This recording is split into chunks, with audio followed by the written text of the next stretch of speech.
Captain Lisa Martinez walked through the quiet halls of the New Horizon.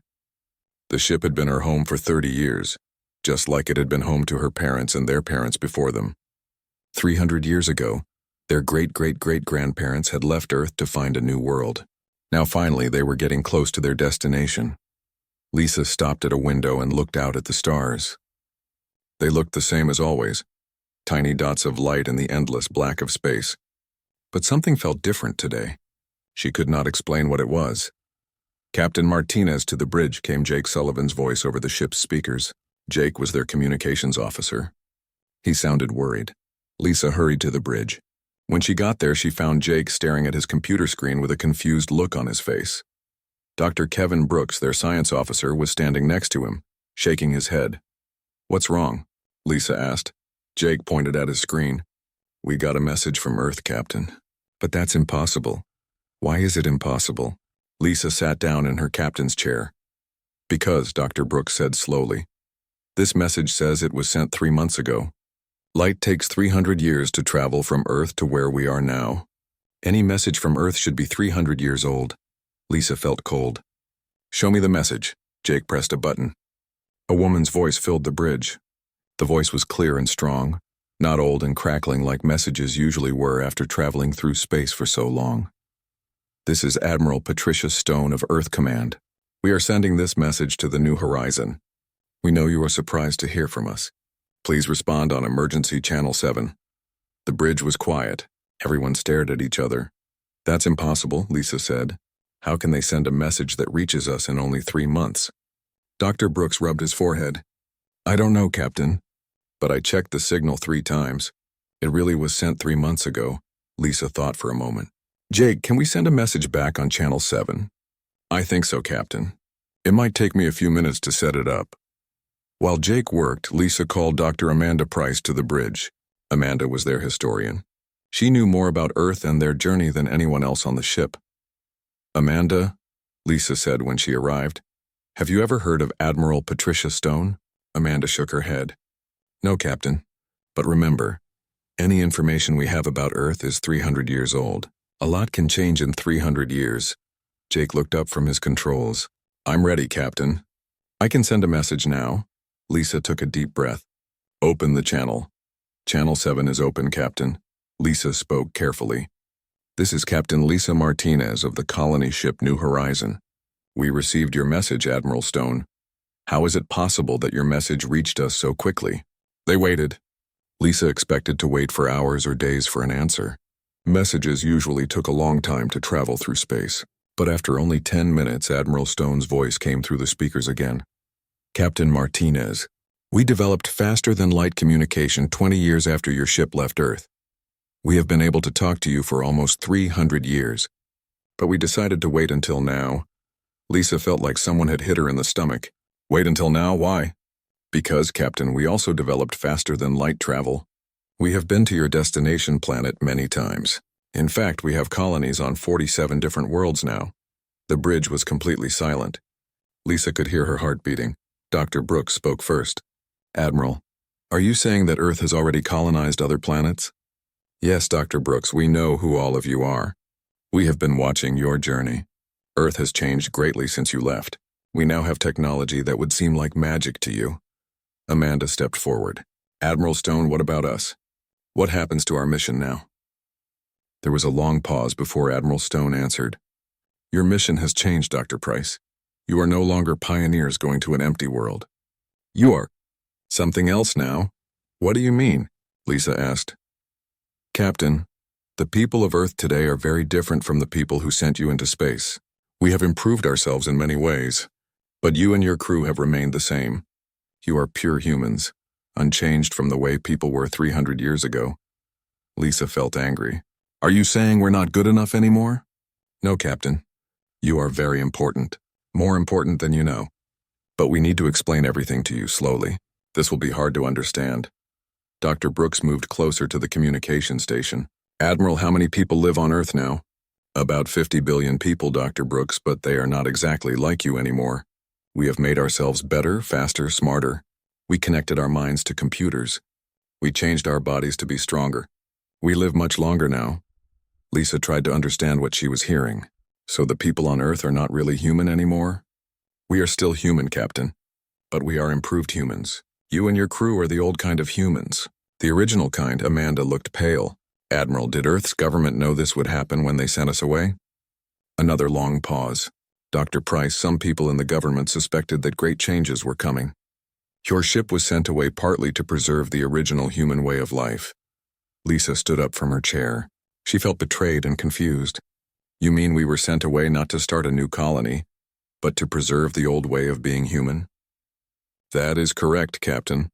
And you've been watching us for 300 years without telling us? Yes. We needed to see how original humans would develop in space over many generations. It was an important experiment. Lisa was quiet for a long time.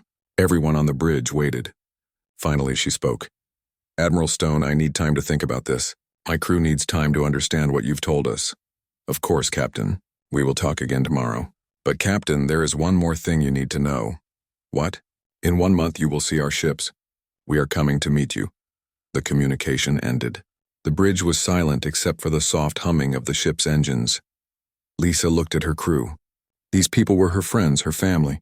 They had spent their whole lives traveling to what they thought would be humanity's first colony, on another world.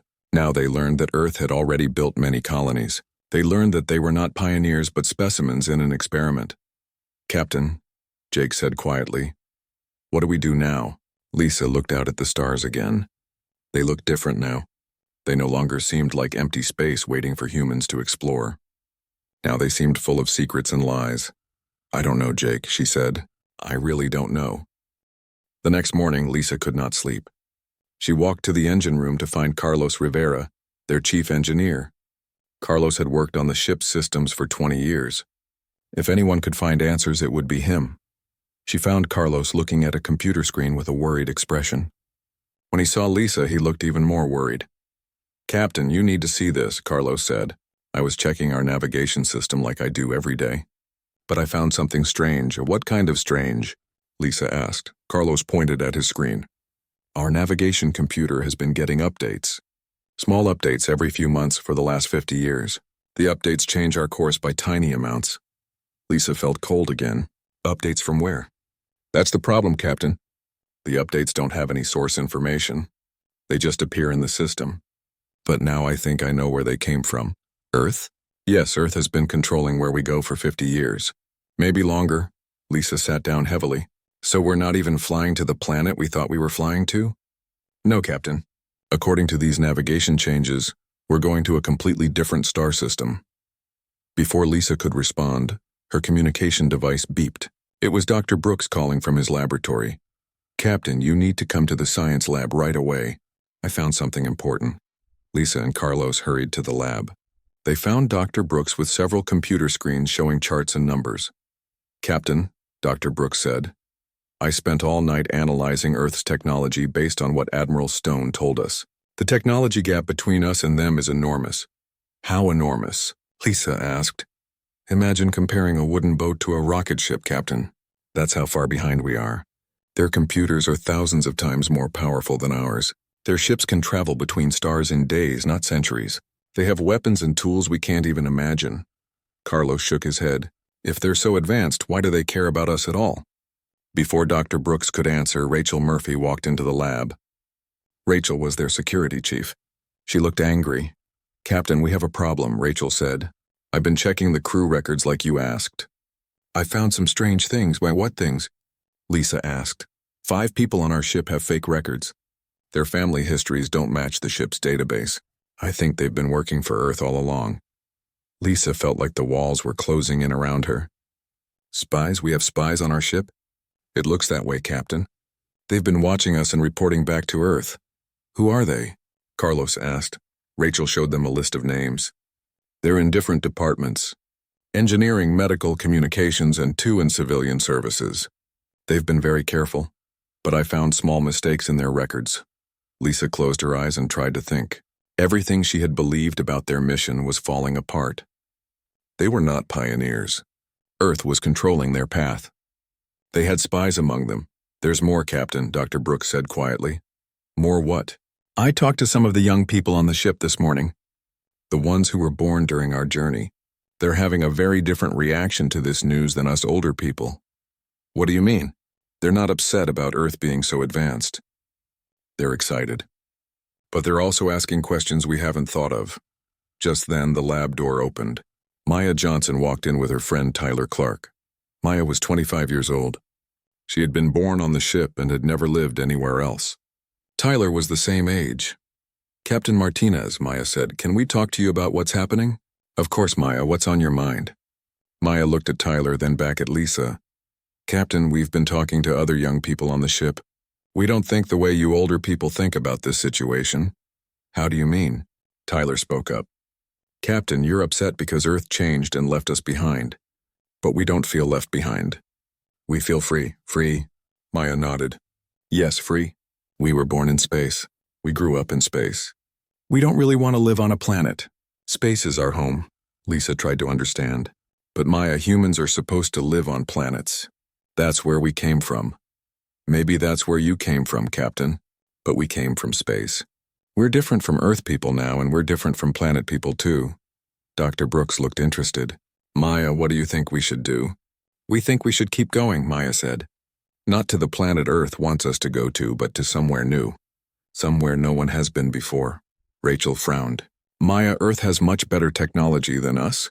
They have faster ships and better weapons. We can't just ignore them." Tyler smiled. "Security Chief Murphy, you're thinking like a planet person. You think we need to fight them or hide from them. But maybe we can do something else." "Like what?" Carlos asked. "Like show them that we're not the same humans who left Earth 300 years ago," Maya said. "We're space humans now. We've learned things they never learned." Lisa was quiet for a moment. Then she asked, "What things have you learned, Maya?" "We learned how to live with very little. We learned how to fix things that are broken. We learned how to work together when there's nowhere to run. We learned how to be happy in a small space with the same people for our whole lives," Tyler added. "And we learned something else, Captain. We learned how to be free. The people on Earth might have better technology, but they all think the same way now. They're connected to the same computers. They're not really free anymore." Dr. Brooks looked excited. "That's very interesting, Tyler. You might be right." Just then, Lisa's communication device beeped again. It was Jake from the bridge. "Captain, Admiral Stone is calling again." "Tell her I'll be right there," Lisa said. As they walked to the bridge, Maya grabbed Lisa's arm.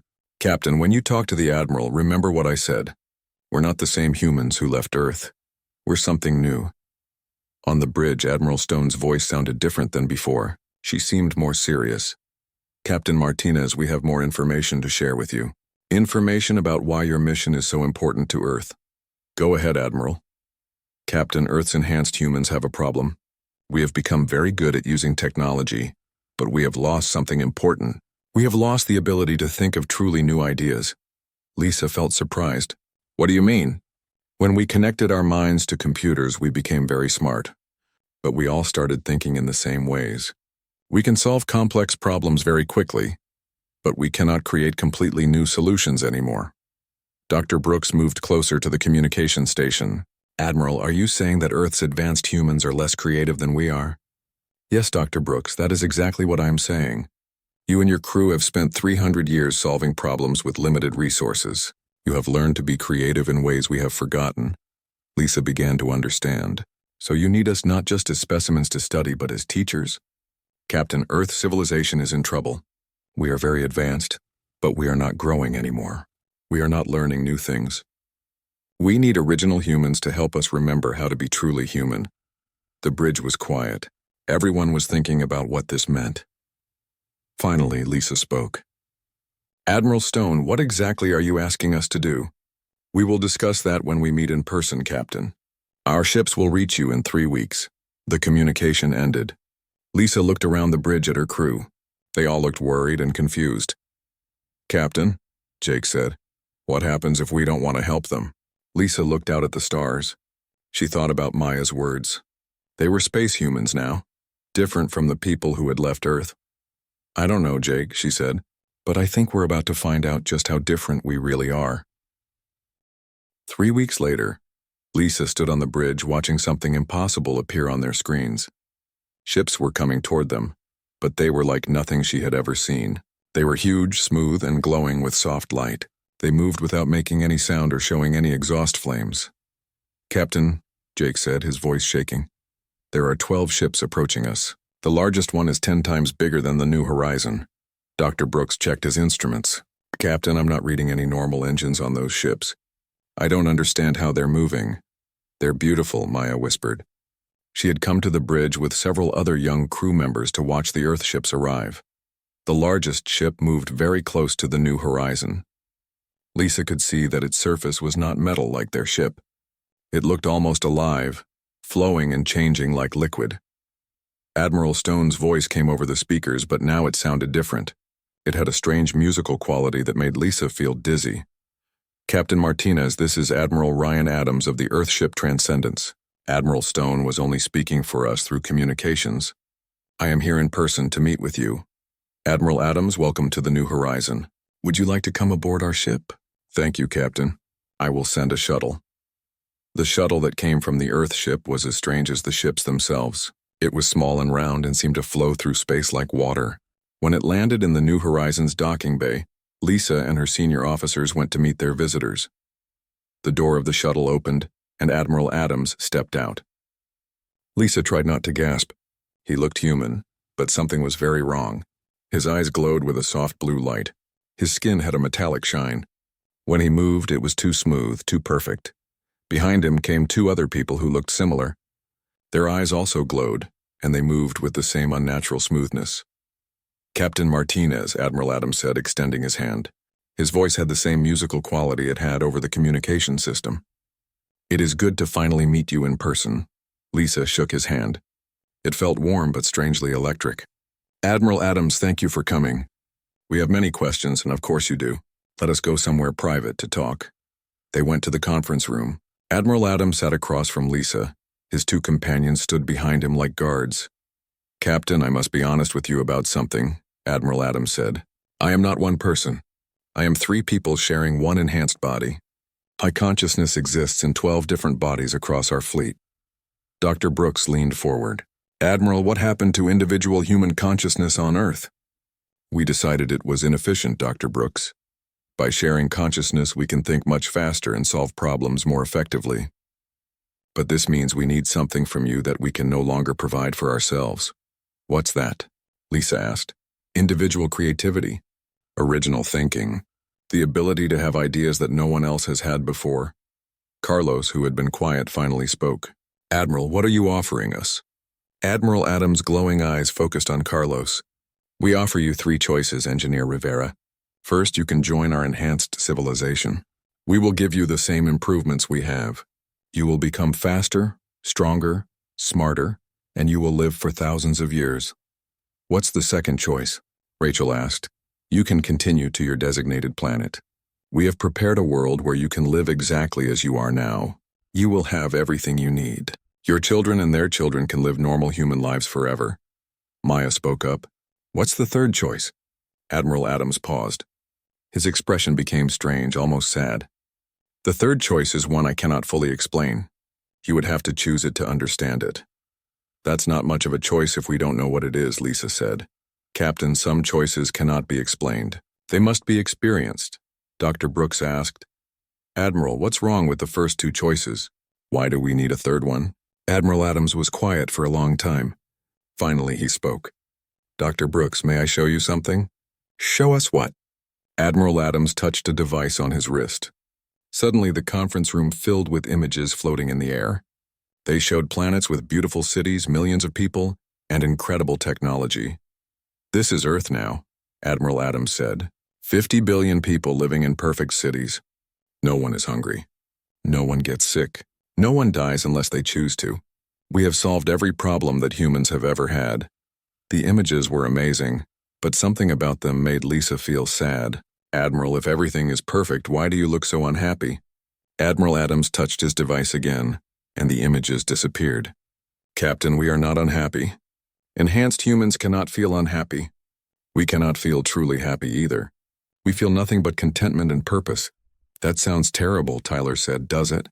Admiral Adams asked. "On Earth, no one suffers. No one struggles. No one fails." Maya stepped forward. "Admiral, no one struggles means no one grows. No one fails means no one learns. You've made yourselves perfect, but you've stopped being alive. Admiral Adams stared at Maya for a long moment. You are very wise for someone so young. This is exactly why we need you. Need us for what? Lisa asked. Captain, our civilization is dying. We are perfect, but we are not growing. We are not learning. We are not creating. In a few hundred years, we will have nothing left to do. We will just exist forever, doing the same things over and over. Dr. Brooks understood. You want us to teach you how to be human again? Yes, but Captain, I must tell you something else. The planet we have prepared for you is not what you think it is. Lisa felt cold. What do you mean? It is a preserve, Captain. Like a zoo for animals. You would live there while enhanced humans study how original humans behave. You would be exhibits. Rachel stood up angrily. You want to put us in a zoo? It would be a very nice zoo, Admiral Adams said calmly. You would be comfortable and safe. But we would not be free, Maya said. Freedom is overrated, Admiral Adams replied. Freedom leads to suffering and conflict, Maya smiled. Admiral, suffering and conflict are what make us human. Without them, we're just very advanced machines. Admiral Adams looked at Maya with something that might have been surprise. You would choose to suffer rather than be safe and comfortable? Yes, Maya said without hesitation. We all would. Lisa looked around the conference room. Carlos was nodding. Dr. Brooks was smiling. Rachel looked determined. Tyler and the other young people looked excited rather than afraid. Admiral Adams, Lisa said, tell us about the third choice. Admiral Adams was quiet for a very long time. When he finally spoke, his voice was different. It sounded more human. The third choice, Captain, is to reject both of our offers. To take your ship and go somewhere we have never been.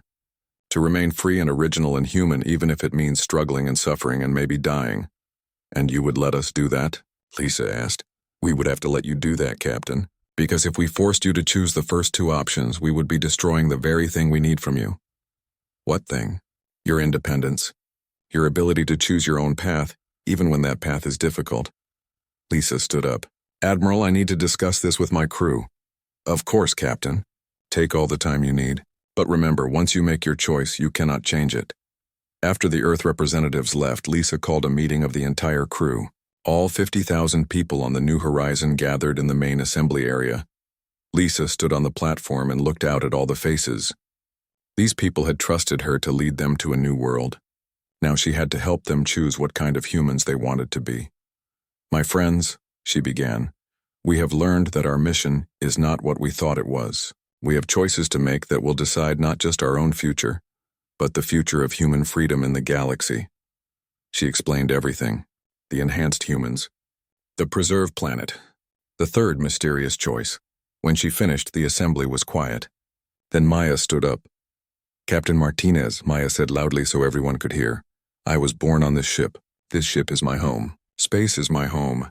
I don't want to be enhanced and I don't want to live in a zoo. I want to be free. Tyler stood up next to her. I agree with Maya. We are space humans now. We should go where no human has gone before. One by one, more young people stood up. Then their parents stood up. Soon almost everyone in the assembly was standing. Lisa felt proud and scared at the same time. Are we all agreed then? We choose the third path? Yes, the crowd shouted. Lisa looked out at her people. They were choosing uncertainty over safety. They were choosing struggle over comfort. They were choosing to remain human. Then let's tell Admiral Adams our decision, she said. Admiral Adams returned to the New Horizon the next day. When Lisa told him their decision, he was quiet for a long time. Captain Martinez, he finally said, you have chosen the most difficult path. Yes, we have, Lisa replied. Are you certain this is what your people want? We are certain. Admiral Adams nodded slowly. Then I must tell you something important. Not everyone in our fleet agrees with letting you go free. What do you mean? Dr. Brooks asked. Some of our enhanced humans believe you are too valuable to lose. They think we should force you to accept one of the first two choices.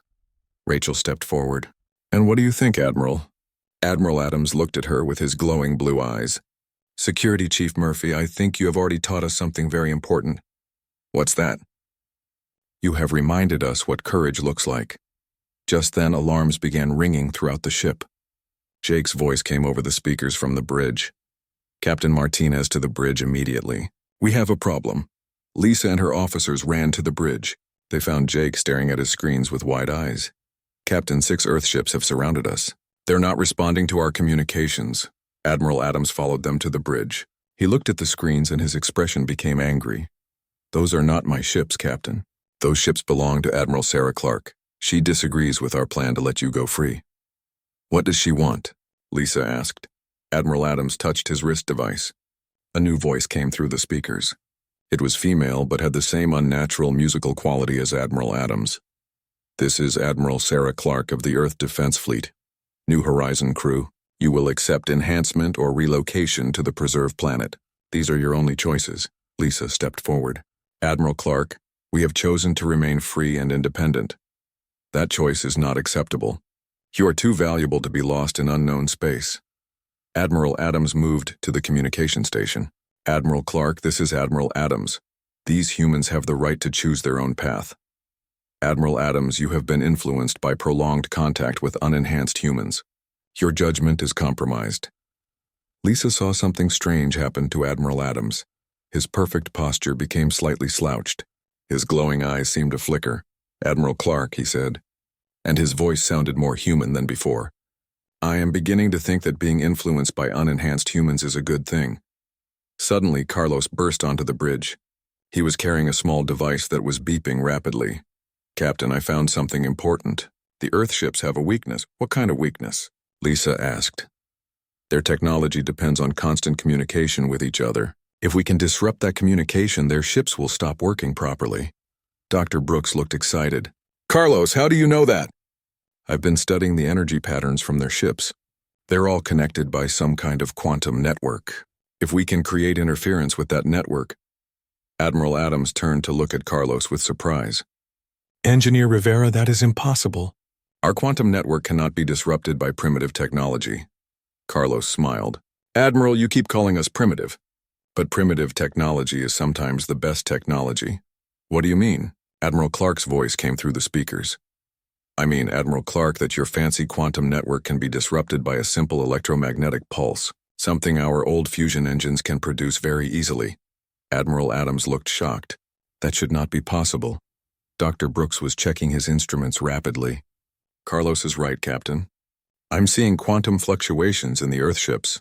They're all connected, which means they all share the same vulnerability. Admiral Clark's voice became more aggressive.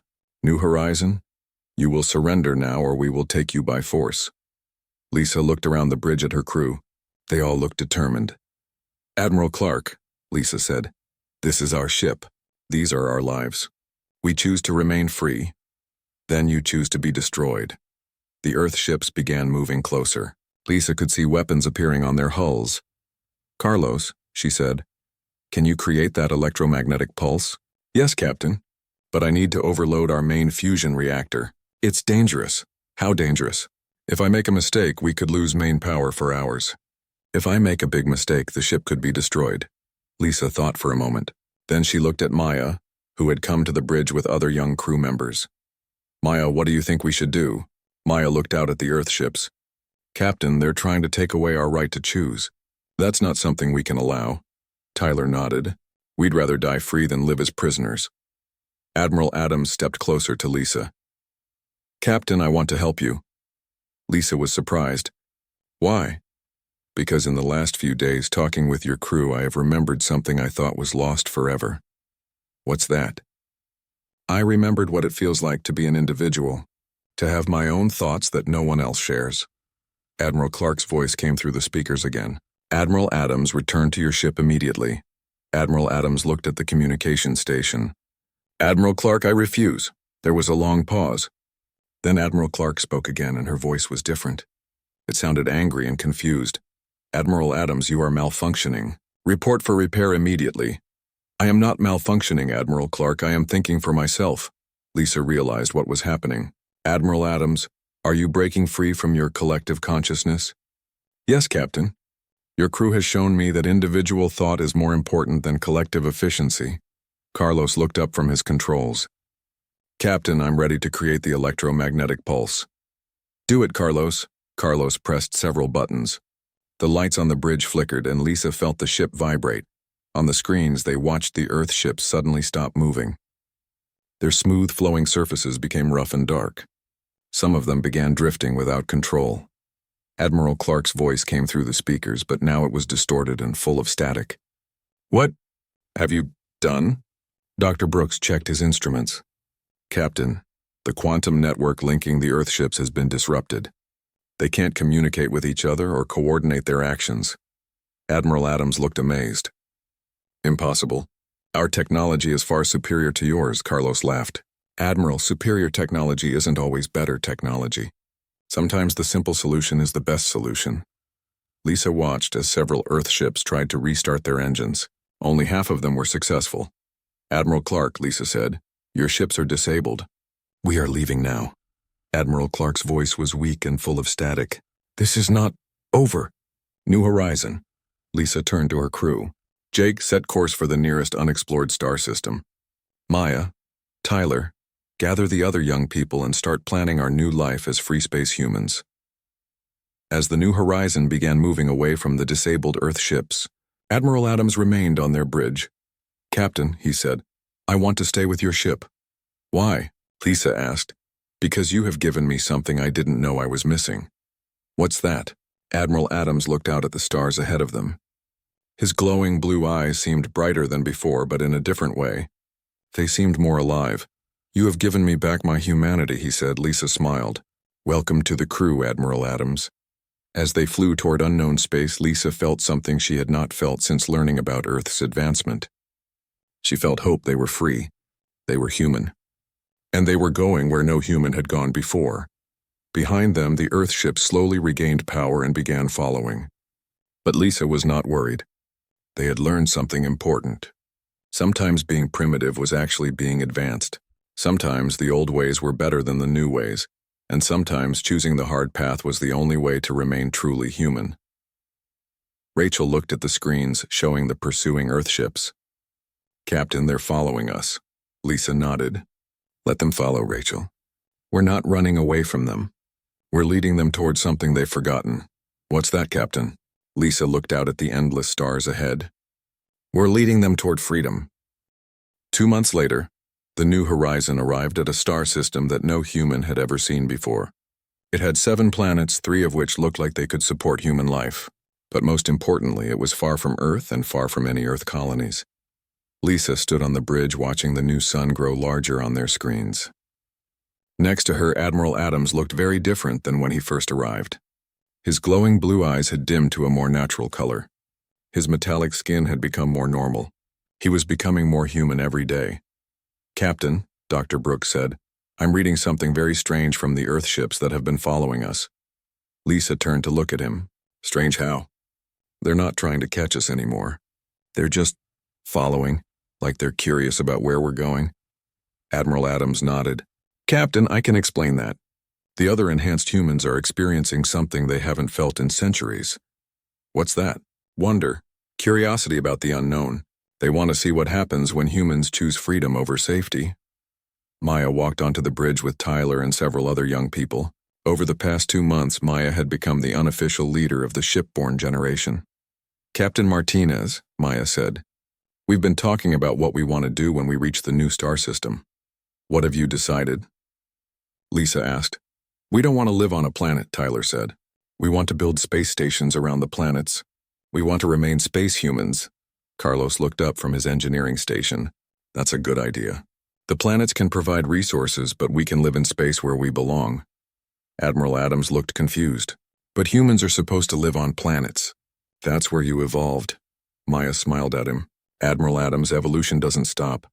We evolved on planets, but now we're evolving in space." Just then, Jake received a communication from one of the following Earthships. But this time it was not Admiral Clark's voice. It was a new voice, one that sounded more human. "New Horizon, this is Commander Lisa Brown of the Earthship Unity. May we talk?" Lisa was surprised.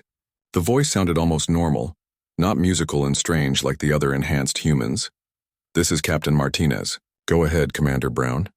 "Captain, over the past 2 months something has been happening to our crews. We've been losing our connection to the collective consciousness." Admiral Adams stepped forward. "Commander Brown, this is Admiral Adams. Are you saying that other enhanced humans are becoming individuals?" "Yes, Admiral.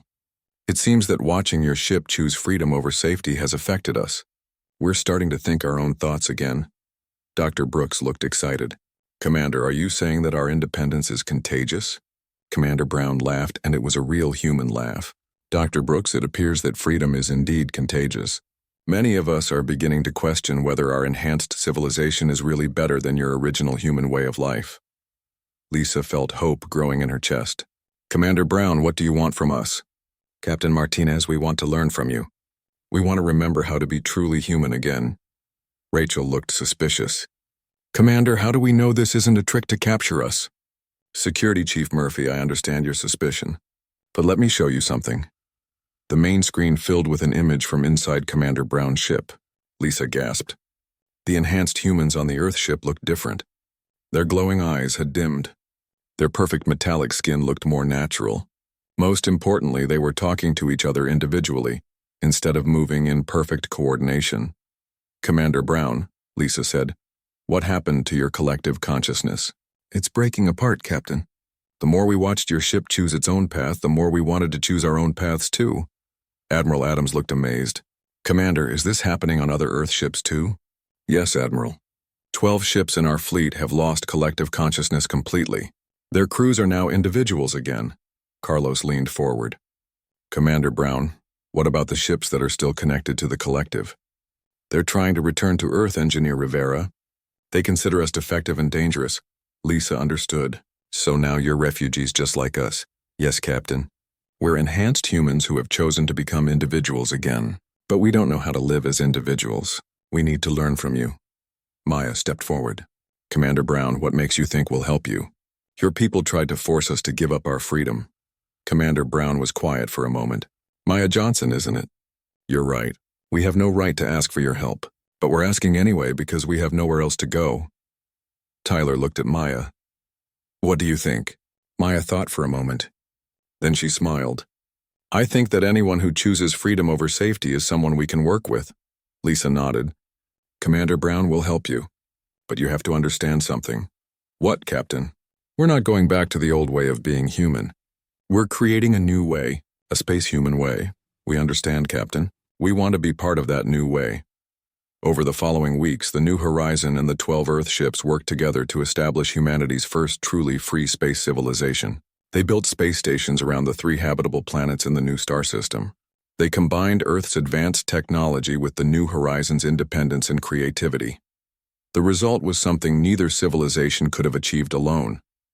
The space stations were beautiful and efficient like Earth technology, but they were also free and diverse like the New Horizon's culture. Dr. Brooks made an amazing discovery. The crew of the New Horizon had developed natural abilities during their 3 centuries in space that were superior to Earth's artificial enhancements. Their brains had adapted to low gravity and cosmic radiation in ways that made them better at creative problem-solving.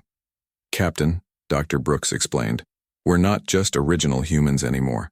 We're evolved humans. We've become something new naturally, while Earth tried to become something new artificially. Maya and the other shipborne humans took the lead in designing the new space civilization.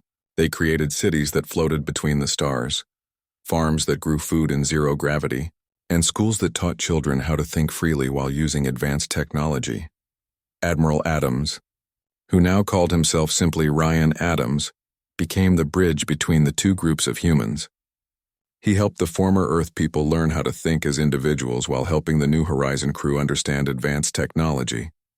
Captain Martinez, Ryan said one day as they watched children from both groups playing together in a space station park, I need to thank you. For what, Ryan? For showing me what I had lost when I became enhanced. I had gained intelligence and power, but I had lost my soul. Lisa smiled. You didn't lose your soul, Ryan. You just forgot where you put it. Commander Brown, who now went by Lisa Brown to avoid confusion with Captain Martinez, led a group of former enhanced humans who were learning how to be individuals again. It was hard work. They had to learn how to disagree with each other, how to make personal choices, and how to feel emotions again. It's frightening, Lisa Brown admitted one day. When we were connected to the collective, we always knew what to do. Now we have to decide for ourselves, and sometimes we make mistakes. Maya, who had become Lisa Brown's teacher, nodded. That's the point, Commander. Making mistakes is how we learn and grow. Carlos led the engineering teams that combined Earth technology with New Horizon ingenuity. They created ships that were fast and powerful like Earth ships, but also reliable and repairable like the New Horizon. The best technology, Carlos explained to a group of students, is not the most advanced technology. The best technology is the technology that helps humans remain human, Rachel established. Security forces that protected the new space civilization from any Earth ships that might try to reclaim the defective enhanced humans. But surprisingly, no hostile ships came. Dr. Brooks discovered why when he intercepted Earth communications. The collective consciousness was having problems. Without the creative individuals who had left, Earth's enhanced civilization was becoming stagnant. They could maintain their current technology, but they could not create anything new. Captain, Dr. Brooks reported, Earth is slowly realizing that they need individual thinkers to survive. They may eventually ask us for help. Lisa looked out at the growing space civilization around the new star system. Hundreds of thousands of humans now lived in the space stations and ships. They were free, creative, and growing. If Earth asks for our help, Lisa said, we'll consider it. But they'll have to accept that we're not their subjects anymore. We're their equals. As the years passed, the space civilization grew and spread to other star systems. Maya, now in her 30s, led expeditions to explore new worlds. Tyler became a teacher who helped children learn to think freely and creatively. Admiral Adams, completely human now but with memories of being enhanced, wrote a book about the experience of losing and regaining individuality. It became required reading throughout the space civilization. Lisa, now an old woman, watched from the command deck of the New Horizon as new ships left to explore distant stars. The New Horizon itself had become a museum and school, teaching new generations about the journey from Earth and the choice to remain free. Commander Brown, now simply Lisa Brown, had learned to be fully human again. She led a group of former